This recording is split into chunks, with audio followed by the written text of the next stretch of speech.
Hi guys, Patharamattu സീരിയലിൻ്റെ ഒരു പുതുപുത്തൻ വിശേഷത്തിലേക്ക് എല്ലാവർക്കും സ്വാഗതം. വരാൻ പോകുന്ന ഒരു അടിപൊളി എപ്പിസോഡ് വിശേഷത്തിലെ കാര്യങ്ങളാണ് നമ്മൾ പറയാൻ പോകുന്നത്.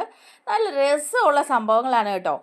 ഇപ്പം തന്നെ അനന്തപുരിയിലാണ് പകരത്തിന് പകരം എന്നുള്ള ഒരു രീതിയിലേക്ക് ആയി വന്നുകൊണ്ടിരിക്കുകയാണ്. അനാമികയ്ക്ക് എന്തൊക്കെ കൊടുക്കണം എന്ന് വിചാരിച്ചിപ്പം ഇരിക്കുകയാണ് കേട്ടോ നമ്മുടെ ജാനകി. അതുപോലെ തന്നെ ദേവയാനി നയനെ അങ്ങോട്ട് നന്നായിട്ട് സ്നേഹിച്ച് കാണിച്ചു കൊടുക്കുക. അപ്പോൾ അതുപോലെ തന്നെ അതിൽ കൂടുതൽ നിൽക്കണം തൻ്റെ മരുമോളെന്ന് വിചാരിച്ച് ജാനകി അനാമികയെ അങ്ങ് സ്നേഹിക്കുക. അങ്ങനെ അടുക്കള വരെ അടിയാണ് കേട്ടോ ഉണ്ടാകുന്നത്. അനാമികയ്ക്കും ജാനകിക്കും വേറെ ഫുഡ് വേണമെന്നും ദേവയാനി വെക്കുന്ന ഫുഡൊന്നും അവർക്ക് വേണ്ടെന്നും ഒക്കെ ഉള്ള രീതിയിൽ രണ്ട് കലം എന്ന് പറഞ്ഞ പോലെയാണ് അടുക്കളയും പോയിക്കൊണ്ടിരിക്കുന്നത്. അങ്ങനെ ഇരിക്കുമ്പോഴാണ് കേട്ടോ നമ്മുടെ നയന പ്രഗ്നൻ്റ് ആവുന്നത്. പിന്നെ പറയാനില്ലല്ലോ കളികൾ. ആ വിശേഷങ്ങളിലേക്കാണ് നമ്മൾ പോകുന്നത്. നമ്മുടെ വീഡിയോ ഇഷ്ടമായാലൊന്ന് ലൈക്ക് ചെയ്യണേ, ചാനൽ കൂടി ഒന്ന് സബ്സ്ക്രൈബ് ചെയ്ത് സപ്പോർട്ട് ചെയ്യണേ. അങ്ങനെ രാവിലെ തന്നെ എല്ലാവരും കൂടി ഇങ്ങനെ ഇരിക്കുകയാണ് കേട്ടോ. ഇപ്പം നയനെ കാണുന്നില്ല ആരും റൂമിൽ. അതേസമയം എല്ലാവരും ഇങ്ങനെ ഇരിക്കുമ്പം മുത്തശ്ശി ചോദിക്കുകയാണ് ദേവയാനിയോട്, ദേവയാനി ഇന്ന് എന്താ പ്രത്യേകിച്ച് ബ്രേക്ക്ഫാസ്റ്റ് നീ ഉണ്ടാക്കാൻ പോകുന്നതെന്ന് ചോദിക്കുമ്പം ദേവയാനി പറയാണ്, അമ്മ ദോശയുണ്ട്, അതിൻ്റെ കൂടെ സാമ്പാറും ചമ്മന്തിയും ഉണ്ടാക്കാം എന്ന് പറയാം. അപ്പം മുത്തശ്ശി പറയുന്നുണ്ട്, ശരി അത് മതി. അപ്പം മുത്തശ്ശനും പറയാണ്, എന്നും ദേവയാനി തന്നെ ഇപ്പോൾ ബ്രേക്ക്ഫാസ്റ്റ് ഉണ്ടാക്കുന്നത് നയനമോളും സഹായത്തിനുണ്ട്. അതുകൊണ്ട് നല്ല രുചിയുള്ള ഭക്ഷണമല്ലേ നമ്മളിപ്പോൾ കുറേ കാലങ്ങളായിട്ട് കഴിക്കുന്നത്. അതുകൊണ്ട് ദേവയാനി ദോശയും ചമ്മന്തിയൊക്കെ മതി എന്ന് പറയണം. അപ്പോൾ ദേവയാനി പറയണം, എന്നാൽ ശരി ഞാനതൊന്നും ഉണ്ടാക്കാം എന്ന് പറയാം. അപ്പം നമ്മുടെ അനാമികയ്ക്കും അതുപോലെ ജാനകിക്കും ഒന്നും അത് ഇഷ്ടപ്പെടുന്നില്ല. കാരണം അനാമിക അന്നേരം പറയാണ്, എപ്പോഴും ഒരു ദോശയും ചമ്മന്തിയും സാമ്പാറും എനിക്ക് അതൊന്നും അത്ര വലിയ ഇഷ്ടമായിട്ടൊന്നും തോന്നുന്നില്ലെന്ന് പറയാണ്. അപ്പോൾ ഉടനെ തന്നെ മുത്തശ്ശി പറയുന്നുണ്ട്, എന്നാൽ മോക്ക് എന്താ വേണ്ടതെന്ന് വെച്ചാൽ പറഞ്ഞോളൂ, അല്ലെങ്കിൽ മോക്ക് പോയി ഉണ്ടാക്കി കഴിക്കാമല്ലോ എന്നിങ്ങനെ പറയാണ്. അപ്പം അനാമിക പറയുന്നുണ്ട്, ഇവരെന്നും ഇവരുടെ ഇഷ്ടത്തിനുണ്ടാക്കും, അത് എനിക്കൊന്നും ഇഷ്ടപ്പെട്ടിട്ടല്ല ഞാൻ കഴിക്കുന്നത്, പിന്നെ എൻ്റെ ഗതികേട് കൊണ്ട് ഞാനത് കഴിക്കുന്നതേ ഉള്ളൂ, എനിക്കതൊന്നും വായിക്ക് രുചിയായിട്ടൊന്നും തോന്നുന്നില്ലെന്ന് പറയാണ്. അപ്പം മുത്തശ്ശൻ പറയാണ്, അത് ദേവയാനിയും നയനമോളും ഒക്കെ ഉണ്ടാക്കുന്ന ഭക്ഷണം നല്ല രുചിയുള്ളതായിട്ടാണ് ഞങ്ങൾക്ക് തോന്നിയിരിക്കുന്നത്, അതിലൊന്നും ഒരു പ്രശ്നവും തോന്നിയിട്ടില്ലല്ലോ അനാമികയെന്ന് പറയാം.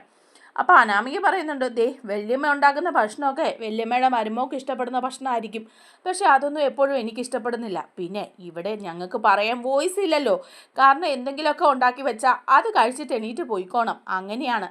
ആരും എൻ്റെ ഇഷ്ടം ഇവിടെ ചോദിക്കാറുമില്ല, പിന്നെ ഞാനെന്തിനാ പറയുന്നത് എന്നിങ്ങനെ പറയണം. അപ്പോൾ അത് കേൾക്കുമ്പോൾ നമ്മുടെ ദേവയാനിക്ക് നല്ല ദേഷ്യം വരിക. ദേവയാനി പറയേ, അനാമികയെ നിനക്ക് വേണമെങ്കിൽ ഫുഡ് നിനക്ക് ഉണ്ടാക്കി കഴിക്കാമല്ലോ, അല്ലെങ്കിൽ നീ പറ എന്താ വേണ്ടതെന്ന്, അങ്ങനെ എന്തെങ്കിലുമൊക്കെ മാറ്റം വരുത്തി ഉണ്ടാക്കാം, അങ്ങനെയല്ലേ ഇവിടെ ചെയ്യാറ് എന്ന് പറയണം. അപ്പം അനാമിക പറയും, ഓ എന്ത് മാറ്റം വരുത്താൻ, എപ്പോഴും നിങ്ങളിങ്ങനെ ഉണ്ടാക്കുന്നത് കഴിക്കുക അത്രേ ഉള്ളൂ എന്ന് പറയാം. അപ്പം പെട്ടെന്ന് ജാനകി ആടി എണീറ്റിട്ട് പറയാണ്, ഓ മാറ്റമൊന്നും വരുത്താൻ ഏടത്തി ഇനി നിൽക്കണ്ട, കാരണം ഏടത്തിയുടെ മരുമോക്ക് ഇഷ്ടമുള്ളതൊക്കെ ഏടത്തി അങ്ങ് ഉണ്ടാക്കി കൊടുത്താൽ മതി, എൻ്റെ മരുമോക്ക് ഇഷ്ടമുള്ളത് ഞാൻ ഉണ്ടാക്കി കൊടുത്തോളാം, കാരണം ഞങ്ങളുടെ ഇഷ്ടങ്ങളൊന്നും ആരും ഇവിടെ നോക്കാറില്ല, പല ദിവസങ്ങളിലും ഏടത്തി മരുമോളുടെ ഇഷ്ടം നോക്കി തന്നെയാണ് ഉണ്ടാക്കുന്നത്, അതുപോലെ ഏടത്തിയുടെ മരുമോൾ ഏടത്തിയുടെ ഇഷ്ടവും, ഞങ്ങളൊക്കെ പിന്നെ പുറമ്പോക്കാണല്ലോ, എന്തെങ്കിലും കിട്ടിയാൽ കഴിച്ചിട്ട് എണീറ്റ് പോകണം അല്ലേ അനാമികയെ എന്ന് പറയാം. അപ്പം ഇത് കേൾക്കുമ്പോൾ മുത്തശ്ശിക്ക് ഇഷ്ടപ്പെടത്തില്ല. അതെന്താ ജാനകി നീ അങ്ങനെ പറയുന്നത്, ഇത്രയും നാളും ഇങ്ങനെ ഇവിടെ ഒരു സംസാരം ഇല്ലായിരുന്നു, ഞാനിപ്പോൾ ശ്രദ്ധിക്കുന്നുണ്ട്, ഇവിടെ ഇപ്പോൾ രണ്ട് അടുക്കളയായിട്ടാണ് തോന്നുന്നത്, അങ്ങനെ ഈ വീടിനെ കീറി മുറിക്കാനാണോ നിങ്ങളുടെ ഭാവം എന്ന് ചോദിക്കുക. അപ്പോൾ ഇത് കേട്ട് ഞെട്ടി മുത്തശ്ശനും പറയുന്നുണ്ട്, അങ്ങനെയാണോ ദേവയാനി, ഇപ്പോൾ ഇവിടെ രണ്ട് അടുക്കളയായിട്ടാണ് കാര്യങ്ങൾ പോകുന്നതെന്ന് ചോദിക്കുക. അപ്പോൾ ദേവയാനി പറയുന്നുണ്ട്, അങ്ങനെയൊന്നും അല്ല അച്ഛാ, അങ്ങനെയൊന്നും ആക്കാൻ ഞാൻ ഉദ്ദേശിച്ചിട്ടുമില്ല, പിന്നെ ഇപ്പോൾ അനാമികയ്ക്കും അതുപോലെ ജാനകിക്കും ഒക്കെ ഞാൻ ഉണ്ടാക്കി കൊടുക്കുന്ന ഭക്ഷണം കഴിക്കാൻ ബുദ്ധിമുട്ടാണെന്നാണ് പറയുന്നത്, അങ്ങനെയാണെങ്കിൽ അവരുടെ ഇഷ്ടത്തിനുള്ള ഭക്ഷണം ഉണ്ടാക്കി കഴിച്ചോട്ടെ എന്ന് ഞാനും വിചാരിച്ചു എന്ന് പറയാണ്. അപ്പോൾ ജാനകി പറയുന്നുണ്ട്, അതെ ഞങ്ങളുടെ ഇഷ്ടത്തിനുള്ള ഭക്ഷണം ഉണ്ടാക്കി കഴിക്കാൻ തന്നെ തീരുമാനിച്ചു, ഇവരുണ്ടാക്കി തരുന്ന ഭക്ഷണം കഴിക്കാൻ എൻ്റെ മരുമോൾക്ക് അത്ര വലിയ താല്പര്യമൊന്നുമില്ല എന്നൊക്കെ പറയാം. എന്നിട്ട് പറയുന്നുണ്ട്, ഞങ്ങൾ ഉണ്ടാക്കിക്കോളാം ഞങ്ങളുടെ ഭക്ഷണം, അതിലൊന്നും ഇടപെടാൻ ആരും വരണ്ടെന്ന് പറയാം. അപ്പോൾ മുത്തശ്ശൻ പറയുന്നുണ്ട്, ഇവിടുത്തെ ഈ രീതികളൊന്നും അത്ര നല്ലതായിട്ട് എനിക്ക് തോന്നുന്നില്ല, ഇത്രയും നാളും ഇല്ലാത്ത ഒരു രീതിയും വേർതിരിവും ഒക്കെ ഇവിടെ കാണുന്നത്, ഇതൊന്നും ശരിയായ പ്രവണതയല്ല ജാനകി എന്ന് പറയാം. അപ്പോൾ ജാനകി പറയാണ്, ഇവനുണ്ടാക്കി തരുന്ന എന്തും ഞാനും എൻ്റെ മരുമകളൊക്കെ കഴിക്കണം എന്നാണോ പറയുന്നത്, അങ്ങനെ വേണ്ട, ഇവർക്ക് ഇഷ്ടമുള്ളത് ഉണ്ടാക്കിക്കോട്ടെ, അങ്ങനെ ഒരു ഏകാധിപത്യ ഭരണമൊന്നും ഇവിടെ വേണ്ട, അടുക്കളയിലെ കാര്യത്തിലെങ്കിലും എന്നൊക്കെ പറഞ്ഞ് ജാനകി അനാമികയോട് പറയാം, വാ അനാമിക മോളെ നമുക്ക് അടുക്കളയിലേക്ക് പോകാം എന്ന് പറഞ്ഞിട്ട് വിളിച്ചോണ്ട് പോവാണ്. അതേസമയം ദേവയാനിക്ക് നല്ല ദേഷ്യം വരുന്നുണ്ട് കേട്ടോ. അപ്പം ദേവയാനി പറയാണ്, അച്ഛനും അമ്മയും ഇരുന്നത് കൊണ്ടാണ് ഞാൻ വേറൊന്നും പറയാതിരുന്നത്, ഇല്ലെങ്കിൽ എൻ്റെ വായിൽ നിന്ന് നല്ലതൊക്കെ അവളും അവളുടെ മരുമകളും കേട്ടേനെ. ഇനിയിപ്പം ഞാൻ പോയി ദോശയും ചമ്മന്തിയും സാമ്പാറും ഒക്കെ ഉണ്ടാക്കാമെന്ന് പറയുമ്പോൾ മുത്തശ്ശ പറയാ, ശരിയാ, നീ പോയി എന്താണെന്ന് വെച്ചാൽ ഉണ്ടാക്ക് ദേവയാനി, അവർക്ക് വേറെ എന്തെങ്കിലും വേണമെങ്കിൽ അവരുണ്ടാക്കി കഴിച്ചോട്ടെ, നമ്മൾ ഇതിലൊന്നും ഇടപെടാനൊന്നും പോകണ്ട എന്ന് പറയുകയാണ്. അങ്ങനെ അടുക്കളയിൽ പോയി ദേവയാനി നല്ല ചൂട് ദോശയും ചമ്മന്തിയൊക്കെ ഉണ്ടാക്കുകയാണ്. അതേസമയം നമ്മുടെ അനാമികയും ജാനകിയും കൂടെ വന്നിട്ട് അവർക്ക് ദോശ വേണ്ട എന്നുള്ള ഇതിൽ അവർ ഉപ്പുമാവ് ഉണ്ടാക്കി വെച്ചിരിക്കുകയാണ്. അങ്ങനെ 2 രീതിയിലായിട്ട് ഫുഡൊക്കെ പ്രിപ്പയർ ചെയ്ത് വച്ചിരിക്കുക. അതേസമയം എല്ലാവരും ഭക്ഷണം കഴിക്കാനായിട്ട് വന്നിരിക്കുകയാണ് കേട്ടോ. എല്ലാവരും ഭക്ഷണം കഴിക്കാൻ വന്നിരിക്കുമ്പം ചോദിക്കുന്നുണ്ട്, എന്താ എടുത്തി ഭക്ഷണം എന്ന് ചോദിക്കുക നമ്മുടെ അജയൻ. അപ്പം ദേവയാനി പറയുന്നുണ്ട്, അജയ നല്ല ദോശയും ചമ്മന്തിയും ഒക്കെ ഉണ്ട്, തരട്ടേന്ന് ചോദിക്കുക. പിന്നെ തന്നോളൂ എന്നിങ്ങനെ പറയുകയാണ്. അതേസമയം ഇത് കേൾക്കുമ്പോഴേക്കും ജാനകിക്ക് ഇഷ്ടപ്പെടുന്നില്ല. ജാനകി അജയനെ ഒന്ന് സൂക്ഷിച്ച് നോക്കുക, ഞങ്ങളിവിടെ ഉപ്പുമാവ് ഉണ്ടാക്കിയിട്ടുണ്ട്, നിങ്ങളത് കഴിച്ചാൽ മതി എന്ന് പറയാം. അപ്പോൾ അജയൻ പറയാം, അതെന്താ ഉപ്പുമാവ്, ഇതിവിടെ ഒരു കൂട്ടമല്ലേ ഉണ്ടാക്കുന്നത്, ഇന്നെന്താ 2 കൂട്ടമുണ്ടോ ബ്രേക്ക്ഫാസ്റ്റിന് എന്ന് ചോദിക്കുമ്പോൾ ജാനകി പറയാം, ഞാനും അനാമികയും കൂടി ഉണ്ടാക്കിയതാണ് ഉപ്പുമാവ്, അത് കഴിച്ചാൽ മതി നിങ്ങളും എന്ന് പറഞ്ഞാൽ ഉപ്പുമാവ് വിളമ്പി കൊടുക്കുകയാണ്. അപ്പോൾ അനിയും എല്ലാവരും വന്ന് ഇരിപ്പുണ്ട്. അപ്പോൾ ഇതെന്താ സംഭവം എന്ന് നോക്കിയാൽ അനി പറയാണ്, എനിക്ക് ഉപ്പുമാവ് വേണ്ട, ഉള്ള കാര്യം ഞാൻ പറഞ്ഞേക്കാം, എനിക്ക് വലിമേ ആ ദോശ ഇങ്ങ് തന്നാൽ മതി എന്ന് പറയാം. അപ്പോൾ ശരിയെന്ന് പറഞ്ഞ് ദോശ വിളമ്പി കൊടുക്കുന്നുണ്ട് കേട്ടോ നമ്മുടെ ദേവയാനി. അപ്പം ഉടനെ അനാമിക പറയാം, അല്ലേലും ഞാൻ ഉണ്ടാക്കുന്നതൊന്നും നീ കഴിക്കില്ലെന്നറിയാം, നീ അവരുടെ കഴിക്കുള്ളല്ലോ എന്നൊക്കെ പറയാം. അപ്പോൾ ജയൻ ചോദിക്കുക, ഇവിടെ എന്താ അവരെ ഇവരെന്നൊക്കെയുള്ള ഈ പ്രശ്നം എന്ന് പറയണം. അപ്പോൾ മുത്തശ്ശനും മുത്തശ്ശിയൊക്കെ വന്നിരിക്കുന്നുണ്ട്.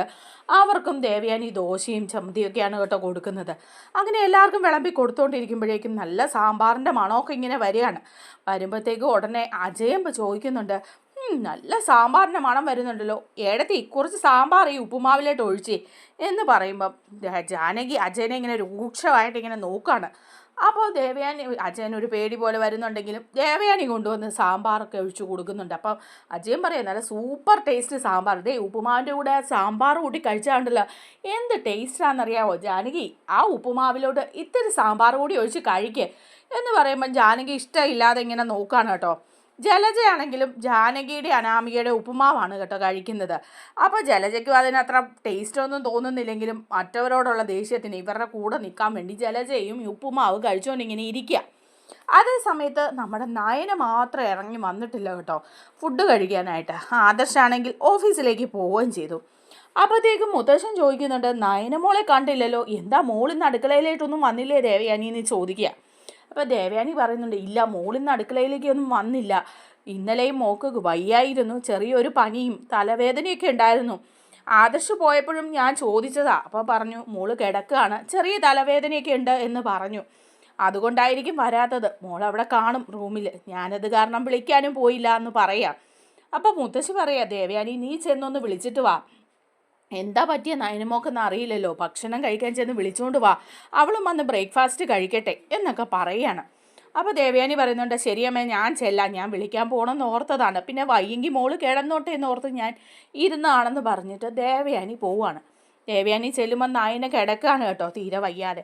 അപ്പം നയനയുടെ അടുത്ത് ചെന്നിട്ട് ദേവയാനി പറയുന്നുണ്ട്, എന്ത് പറ്റും മോളെ, പനിയുണ്ടോ എന്ന് ചോദിക്കുമ്പോൾ പനിയൊന്നുമില്ലമ്മേ, പക്ഷേ ഒരു വല്ലായിക, തല കറങ്ങുന്ന പോലെയൊക്കെ തോന്നുന്നു, ഭയങ്കര ക്ഷീണമാണ് എന്നൊക്കെ ഇങ്ങനെ പറയുക. അപ്പോൾ ദേവയാനി പറയുന്നുണ്ട്, ഡോക്ടറെ ഒന്ന് പോയി കാണാമായിരുന്നല്ലോ, ആദർശ് പോയതിന് മുമ്പ് നിങ്ങൾക്ക് 2 പേർ കൂടി പോയി ഡോക്ടറെ കണ്ടുവിടായിരുന്നോ എന്ന് ചോദിക്കുക. അപ്പോൾ നയന പറയുന്നുണ്ട്, അതൊന്നും കുഴപ്പമില്ല, ചെറിയൊരു തലചുറ്റലൊക്കെ ഉള്ളൂ, വേറെ പ്രശ്നമൊന്നുമില്ല എന്ന് പറയാം. അപ്പോൾ ദേവയാനി വിളിക്കുന്നുണ്ട്, മോളെ വാ ബ്രേക്ക്ഫാസ്റ്റ് കഴിക്കാം താഴെ, മുത്തശ്ശനും മുത്തശ്ശിയൊക്കെ കാത്തിരിക്കുക മോള് വരാനായിട്ട്, അതുകൊണ്ട് താഴേക്ക് വാ, എല്ലാവരും അന്വേഷിക്കുന്നുണ്ട് അവിടെ എന്ന് പറയാം. അപ്പം നയന പറയുന്നുണ്ട്, അമ്മ എനിക്ക് ബ്രേക്ക്ഫാസ്റ്റ് ഒന്നും കഴിക്കാൻ തോന്നുന്നില്ല, എനിക്ക് വേണ്ട ഫുഡ്, അതുകൊണ്ടാന്ന് പറയുമ്പം ദേവയാനി പറയാം, അങ്ങനെ പറഞ്ഞാൽ പറ്റില്ല, തലകറക്കമൊക്കെ ആണെങ്കിലും കുറച്ച് ഫുഡൊക്കെ കഴിച്ചാലേ ആ ക്ഷീണമൊക്കെ മാറുള്ളൂ, എന്തായാലും വന്ന് കുറച്ച് കഴിക്കേ, എല്ലാവരും അന്വേഷിക്കുന്നുണ്ട്, വാ മോളെ എന്ന് പറഞ്ഞ് വിളിച്ചുകൊണ്ട് പോവാണ്. അങ്ങനെ നയന താഴോട്ട് ഇറങ്ങി വരിക, ദേവയാനി കൊണ്ടുവരികയാണ്, കൊണ്ടുവന്ന് അവിടെ ടേബിളിൽ ഇരുത്തുക. ഇരുത്തിയിട്ട് ദോശയും ചമ്മന്തിയും സാമ്പാറും ഒക്കെ കൊടുക്കുക. അപ്പോൾ ഇത് കൊണ്ടുവന്ന് ഇരുത്തുന്ന കാണുമ്പോൾ ഇവർക്ക് ഇഷ്ടപ്പെടുന്നില്ല. ഈ 3 അസൂയക്കൂട്ടങ്ങളും കൂടെ പറയുക, മരുമോളെ ചെന്ന് എഴുന്നള്ളിച്ചുകൊണ്ട് വരുന്നുണ്ട്, രാജകുമാരിയാണ്ട് എഴുന്നള്ളുന്നുണ്ട്, ഇനി ആഹാരം മുന്നിലോട്ട് വിളമ്പി വെച്ച് കൊടുക്കും.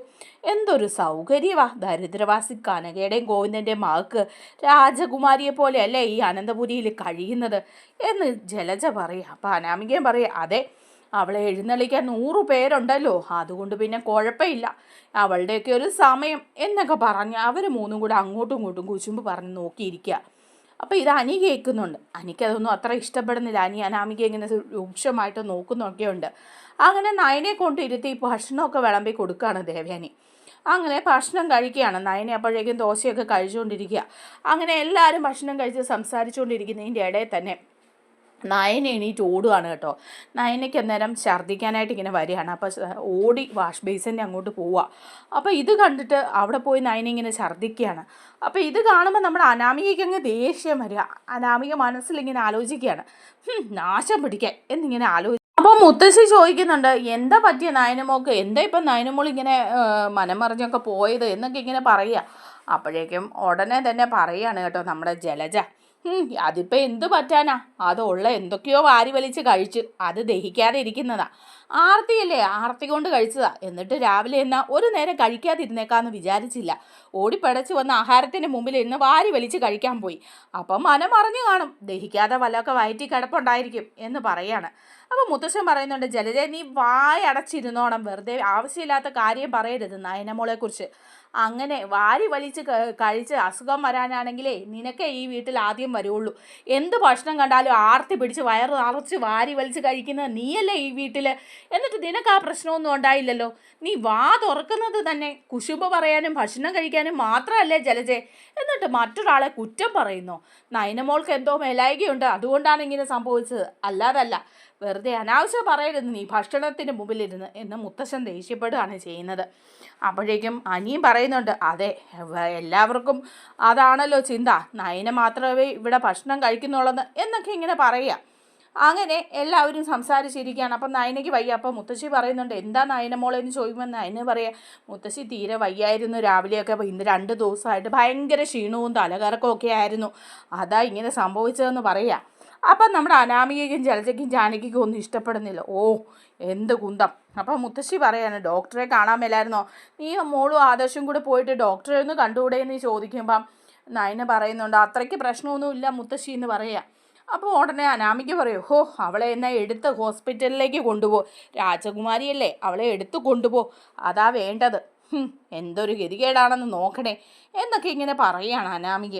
അപ്പം നായനിക്ക് വീണ്ടും തല ചുറ്റുന്ന പോലെ തോന്നും. അപ്പോൾ ദേവയാനിയുടെ മേത്തേക്ക് ഇങ്ങനെ വീഴാൻ പോവാണ്. അപ്പം ദേവയാനി പിടിച്ച് കൊണ്ടുപോവുക. അപ്പോൾ അനിയോടും കൂടെ പറയുന്നുണ്ട് മുത്തശ്ശൻ, അനി നീയും കൂടെ ചെല്ലാം, നയനമോളെ ഒന്ന് റൂമിലേക്ക് ആക്കുമെന്ന് പറയാം. അങ്ങനെ ദേവയാനിയും അനിയും കൂടി നയനയെ താങ്ങി റൂമിൽ കൊണ്ട് കിടത്തുകയാണ് ചെയ്യുന്നത്.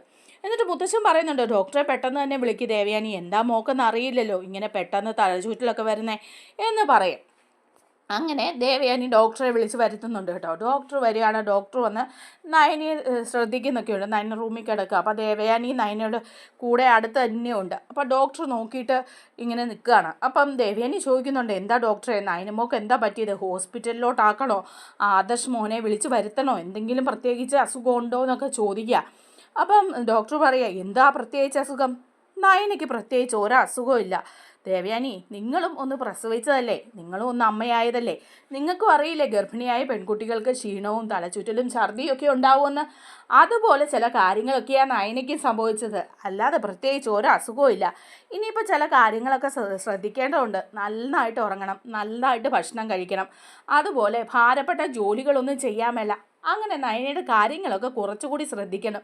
അപ്പോൾ ഈ അസുഖങ്ങളും ക്ഷീണവും എല്ലാം മാറിക്കോളും എന്നിങ്ങനെ പറയാണ്. അപ്പം ദേവയാനി അന്തം വിട്ടിങ്ങനെ നിൽക്കുക. എന്നിട്ട് ദേവയാനി ചോദിക്കുക, എന്താ ഡോക്ടർ പറഞ്ഞത്, നയനയ്ക്ക് വിശേഷമുണ്ടോ എന്ന് ചോദിക്കുകയാണ്. അപ്പോൾ ഡോക്ടർ പറയുന്നുണ്ട്, ഉണ്ട്, വിശേഷമുണ്ട്, നിങ്ങളൊക്കെ ഒരുപാട് പ്രാർത്ഥിച്ചല്ലേ, ഒരുപാട് ചികിത്സകളും ഒക്കെ ചെയ്തതല്ലേ, അതിൻ്റെ ഫലമാണ്. അതുകൊണ്ട് നയനയെ കുറച്ചുകൂടി ഒന്ന് ശ്രദ്ധിക്കണം കേട്ടോ, കുറച്ച് നന്നായിട്ട് കെയർ ചെയ്യേണ്ടതായിട്ടുണ്ട്. നയനയുടെ ബോഡി വളരെ വീക്കാണ്, കാരണം ഒരു സർജറിയൊക്കെ കഴിഞ്ഞതല്ലേ, ലിവർ ൻ്റെ സർജറി കഴിഞ്ഞതാണ്. അതുപോലെ പകലൊന്നും രാത്രിയില്ലെന്നും ഇല്ലാതെ ഓടി നടന്ന് ജോലി ചെയ്യുന്ന ആളല്ലേ നയന. അതൊക്കെ ഇനി കുറച്ച് കുറയ്ക്കണം കേട്ടോ നയനെ എന്നൊക്കെ ഡോക്ടർ പറയുക. അപ്പോൾ ഇത് കേൾക്കുമ്പോൾ ദേവയാനി പറയും, ഭയങ്കര സന്തോഷമായിട്ട് ദേവയാനി അപ്പം തന്നെ ആദർശിനെ വിളിക്കുകയാണ് കേട്ടോ. എന്നിട്ട് പറയുക, ആദർശേ നീ ഒന്ന് പെട്ടെന്ന് ഇങ്ങോട്ട് വരണം എന്ന് പറയാണ്. അപ്പോൾ ആദർശ് ചോദിക്കുന്നുണ്ട്, എന്താ അമ്മേ, എന്തിനാ ഞാനിപ്പോൾ പെട്ടെന്ന് വരുന്നേ? അല്ല നീ പെട്ടെന്ന് വരണം, എന്താ നയനയ്ക്ക് എന്തെങ്കിലും പ്രശ്നമുണ്ടോ? അവൾക്ക് രാവിലെ വയ്യായിരുന്നല്ലോ, എന്താ അമ്മയെന്ന് ചോദിക്കുമ്പോൾ പറയാം, ഒന്നുമില്ല, നീ ഇവിടെ വരണം, ഒരു സന്തോഷ വാർത്ത പറയാനാ, അതുകൊണ്ട് ഇവിടെ വന്നു കഴിഞ്ഞ് ഞാനത് പറയാം എന്നൊക്കെ ആദർശിനോട് വിളിച്ച് പറയാം. എന്നിട്ട് നയനയ്ക്ക് സന്തോഷമാകും കേട്ടോ. നയനയുടെ നെറ്റിയിൽ ഒരു ഉമ്മയൊക്കെ കൊടുക്കുന്നുണ്ട് നമ്മുടെ ദേവയാനി. അതിനുശേഷം താഴെ എല്ലാവരും ഇരിക്കുന്നിടത്തേക്ക് ചെല്ലുകയാണ്.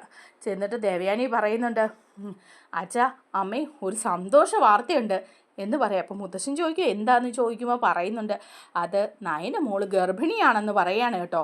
അപ്പോൾ മുത്തശ്ശിക്കും ഭയങ്കര സന്തോഷമാണ്. മുത്തശ്ശി ചോദിക്കും, ആഹാ നല്ല സന്തോഷമുള്ള വാർത്തയാണല്ലോ വന്നത്. ഈ വാർത്ത കേൾക്കാൻ നമ്മൾ എത്ര ദിവസമായി കാത്തിരിക്കാൻ തുടങ്ങിയിട്ട്, എത്ര നാളായി. ചികിത്സകളും പ്രാർത്ഥനകളും ഒക്കെ നടത്തി, അതിൻ്റെ ഫലമായിട്ട് എന്തായാലും നല്ലൊരു വാർത്ത തന്നെ കേട്ടല്ലോ എന്നൊക്കെ പറഞ്ഞാൽ അവർ ഭയങ്കര സന്തോഷിക്കുകയാണ്. അപ്പോൾ അനിയും ഒക്കെ പറയുന്നുണ്ട് നയനയോട് കൺഗ്രാജുലേഷൻ ഒക്കെ പറയുക. അതേസമയം അനാമിക ഇത് കേട്ട് ഞെട്ടിപ്പോവാണ് കേട്ടോ. അനാമിക ജലജയോടും ജാനകിയോടും പറയാണ്, എൻ്റെ ദൈവമേ അവൾ പ്രഗ്നൻറ്റും കൂടെ ആയോ? ഇങ്ങനൊരു കാര്യം ഈ വീട്ടിൽ സംഭവിക്കാൻ പാടില്ലായിരുന്നു. ഇനിയിപ്പോൾ എന്താ സംഭവിക്കുന്നത്? മുത്തശ്ശനും മുത്തശ്ശിയും എല്ലാ സ്വത്തുക്കളും ആദർശിൻ്റെ കുഞ്ഞിനെ എഴുതി കൊടുക്കോളെന്ന് പറഞ്ഞു തന്നെ ഒറ്റ നിപ്പല്ലായിരുന്നോ? ഇനിയിപ്പോൾ അതൊക്കെയാണ് നടക്കാൻ പോകുന്നത്. നമ്മുടെ കാര്യം പോക്കായെന്ന് തോന്നുന്നു എന്ന് പറയാണ്. അപ്പം ജാനകിയും പറയാണ്, അവൾ ഗർഭിണിയായാലും വേണ്ടില്ല, എന്തായാലും വേണ്ടില്ല, ഇവിടെ സ്വസ്ഥമായിട്ട് ജീവിക്കാനൊന്നും ഞാൻ അനുവദിക്കില്ല. എൻ്റെ മരുമോക്കില്ലാത്ത ഒരു സ്ഥാനവും അവൾക്ക് കിട്ടാൻ ഞാൻ സമ്മതിക്കുകയില്ല എന്ന് ജാനകി പറയാം. അപ്പോൾ അനാമികയും പറയാം, ശരിയാ, ഇനി നമ്മൾ അറിഞ്ഞു കളിക്കണം. ഇത്രയും നാളും അവൾ ഗർഭിണി പോലും ആകാഞ്ഞിട്ട് ഇവിടെ എല്ലാവരും എടുത്ത് തലയിൽ വെച്ചിരിക്കുക. ഇനിയിപ്പോൾ എന്തെല്ലാം കാഴ്ചകൾ കാണണം. ആ നവ്യ പ്രഗ്നൻ്റ് ആയ സമയത്ത് നവ്യയെ എത്രമാത്രം എല്ലാവരും സ്നേഹിച്ചു, എത്രമാത്രം വെറുത്തു, അതിലിരട്ടിയായിട്ട് സ്നേഹിച്ചു. ഇപ്പം ഇനി ഈ നയന എനിക്കിതൊന്നും കാണാൻ വയ്യ. എന്തെല്ലാം ഇനി കണ്ടാലാ, എന്തെല്ലാം ചടങ്ങുകൾ കാണണം. എൻ്റെ ദൈവമേ, ഇത്രയും നാളും ഒരു കുഞ്ഞ് അവർക്ക് ഇല്ലല്ലോ എന്നുള്ള രീതിയിലും കൂടെ 2 കുത്തുവാക്ക് പറയായിരുന്നു. ഇനിയിപ്പോൾ അതും പറ്റുകയല്ലോ എന്നൊക്കെ അനാമിക ഇങ്ങനെ വിചാരിക്കാം. അങ്ങനെ ആകെ എല്ലാം ഭയങ്കര സന്തോഷമാവും. അപ്പോൾ ആദർശ് അങ്ങോട്ട് വരികയാണ്. ആദർശ് വരുമ്പോഴേക്കും എന്താന്ന് ചോദിച്ച് ടെൻഷൻ അടിച്ച് ആദർശ് വരുമ്പം മുത്തശ്ശൻ പറയുക, എന്താ ആദർശേ, ഏതായാലും കൺഗ്രാജുലേഷൻസ് എന്ന് പറയുകയാണ്, നീ ഒരു അച്ഛനാകാൻ പോകുന്നു എന്ന് പറയുക മുത്തശ്ശൻ. അപ്പോൾ ആദർശൻ അങ്ങ് ചമ്മലൊക്കെ വരിക. അപ്പം ദേവയാനി പറയാ, അതെ നയനമോള് റൂമിലുണ്ട്, നീ അങ്ങോട്ട് ചെല്ല്, വളരെ സന്തോഷമുള്ള ഒരു വാർത്തയാണ്, ഡോക്ടർ വന്നിരുന്നെന്നൊക്കെ പറയുക. അപ്പോൾ ആദർശ് റൂമിലേക്ക് കയറി ചെല്ലുകയാണ്. അപ്പം നയന റൂമിലിങ്ങനെ കിടക്കുക. അപ്പോൾ അവിടെ ചെന്ന ആദർശ് ചോദിക്കുന്നുണ്ട്, നയനെ കേട്ടതൊക്കെ സത്യമാണോ? അപ്പം ഇങ്ങോട്ട് വന്നപ്പം അവർ പറഞ്ഞതൊക്കെ സത്യമാണോ എന്ന് ചോദിക്കുമ്പോൾ നയന ഒരു നാണത്തോടെയൊക്കെ പറയുന്നുണ്ട് കേട്ടോ, അതേ ആദർശേട്ടാ, നമ്മുടെ പ്രാർത്ഥന ദൈവം കേട്ടു, നമുക്കൊരു കുഞ്ഞുണ്ടാകാൻ പോകുന്നതെന്ന് പറയുകയാണ്. അപ്പോൾ ആദർശ് ഭയങ്കര സന്തോഷത്തോടെ നയനെ പൊക്കിയെടുത്ത് വട്ടം കറക്കാണ്. അപ്പോൾ ദേവയാനി ആ റൂമിലേക്ക് കയറി വരിക. അപ്പോൾ ദേവയാനി നോക്കുമ്പോൾ ആദർശ് നയനെടുത്ത് വട്ടം കറക്കുക. അപ്പോൾ ദേവയാനി അങ്ങോട്ട് ഇറങ്ങി പോവാണ് കേട്ടോ. അതേസമയം അനാമിക കാണുകയാണിത്. അപ്പോൾ അനാമിക അവിടെ നിന്നിട്ട്, ദൈവമേ ഇനി എന്തെല്ലാം കണ്ടാലാ, ഇത്രയും നാളും ഇതൊക്കെ കാണണ്ടായിരുന്നു, എങ്ങനെയെങ്കിലും രണ്ടിനെ അടിച്ച് പിരിക്കാമെന്ന് ഓർത്തപ്പം അതും നടക്കുകയില്ല, ഇനി ഇതും കൂടെ കാണാൻ വേണ്ടി ഞാനിവിടെ കിടക്കണമല്ലോ എന്നൊക്കെ ഇങ്ങനെ അനാമിക വിചാരിക്കുകയാണ് കേട്ടോ. അനാമിക എങ്ങനെയൊക്കെ പണി കൊടുക്കുക ഇനി നയനയ്ക്കിട്ട്. ഇനിയിപ്പം നവ്യയുടെ ഗർഭം അലസിപ്പിക്കാൻ നോക്കിയതുപോലെ നയനയുടെ ഗർഭവും അലസിപ്പിക്കാൻ നോക്കൂ എന്നുള്ള കാര്യത്തിൽ സംശയമില്ല. അതിനായിട്ട് നേരെ റൂമിലേക്ക് പോവുകയാണ്. ഈ വിവരം വിളിച്ച് വീട്ടിലെ അച്ഛനോടും അമ്മയോടും പറഞ്ഞില്ലെങ്കിൽ അനാമികയ്ക്ക് ഇരിക്കെ പുറത്തിയില്ല. കാരണം അത്രയ്ക്ക് ടെൻഷനായിപ്പോയി, ദേഷ്യമായിപ്പോയി. അങ്ങനെ അനാമിക വീട്ടിൽ ചെന്ന് ഫോൺ വിളിക്കുക. അപ്പോൾ രേവതി ഫോൺ എടുക്കുക. അപ്പോൾ രേവതിയോട് പറയുന്നുണ്ട് കേട്ടോ, അമ്മേ ഒരു പാരയും കൂടെ ആയിട്ടുണ്ട്, എന്തായാലും നല്ല സമയമാണ് നമുക്ക് എന്ന് പറയാം. ഇപ്പോൾ രേവതി ചോദിക്കുന്നുണ്ട്, എന്താ മോളെ പ്രശ്നം എന്ന് ചോദിക്കുക. ആ നയനയുണ്ടല്ലോ, അവൾ ഗർഭിണിയാണ്, ഇനിയിപ്പോൾ അതിൻ്റെ ആഡംബരം ആഘോഷവും എല്ലാം ഇവിടെ കാണേണ്ടി വരും. എൻ്റെ ഒരു ഗതികേട് ഓർക്കുമ്പോൾ എനിക്ക് സഹിക്കാൻ പറ്റുന്നില്ല. എന്താണെന്ന് പറഞ്ഞാലും അവളുമാർക്കൊക്കെ നല്ല സമയമാണ്, എങ്ങനെ വീണാലും 4 കാലയില. ഇനിയിപ്പോൾ എന്തെല്ലാം കാണണം, എനിക്ക് ഈ വീട്ടിൽ ഇനിയിപ്പോൾ ഒരു സ്ഥാനം ഉണ്ടാവില്ല എന്ന് പറയുമ്പോൾ രേവതി പറയും, എൻ്റെ മോളെ ഇനിയിപ്പോൾ അതും കൂടി ആയോ, അതും നീ കാണേണ്ടി വരുമല്ലോ എന്ന് പറയണം. അപ്പോഴേക്കും അനാമിക പറയാം, ഞാൻ വെറുതെ വിടാനൊന്നും ഉദ്ദേശിച്ചില്ല, അമ്മയ്ക്ക് അറിയാമല്ലോ എൻ്റെ സ്വഭാവം, കൂടുതൽ അവൾ അങ്ങോട്ട് കളിച്ചാലുണ്ടല്ലോ ഞാനങ്ങ് തീർത്ത് കളയും. അതിനുള്ള വഴികളൊക്കെ എനിക്കറിയാം. അവളും ആ കുഞ്ഞും സ്വസ്ഥമായിട്ട് ഈ വീട്ടിൽ ഇനി വാഴാനൊന്നും പോകുന്നില്ല. എന്തെങ്കിലുമൊക്കെ പണി ഒപ്പിച്ചിട്ടേ ബാക്കി കാര്യമുള്ളൂ എന്നൊക്കെ അനാമിക രേവതിയോടും പറയാം. ഇനിയിപ്പോൾ ആ തന്ത്രങ്ങളിലേക്കൊക്കെ പോവാണ് കേട്ടോ. നമ്മുടെ രേവതി അനാമികയും കൂടി ആ കുഞ്ഞിനെ എങ്ങനെയെങ്കിലും നശിപ്പിച്ച് നയനെ കുറ്റപ്പെടുത്താൻ വേണ്ടി കാത്തിരിക്കുകയാണ് കേട്ടോ. അതൊക്കെ ഇനി വരുന്ന എപ്പിസോഡുകളിൽ വരാൻ കിടക്കാണ്. നമ്മുടെ വീഡിയോ ഇഷ്ടമായാലൊന്ന് ലൈക്ക് ചെയ്യണേ, ചാനൽ കൂടി ഒന്ന് സബ്സ്ക്രൈബ് ചെയ്ത് സപ്പോർട്ട് ചെയ്യണേ. താങ്ക്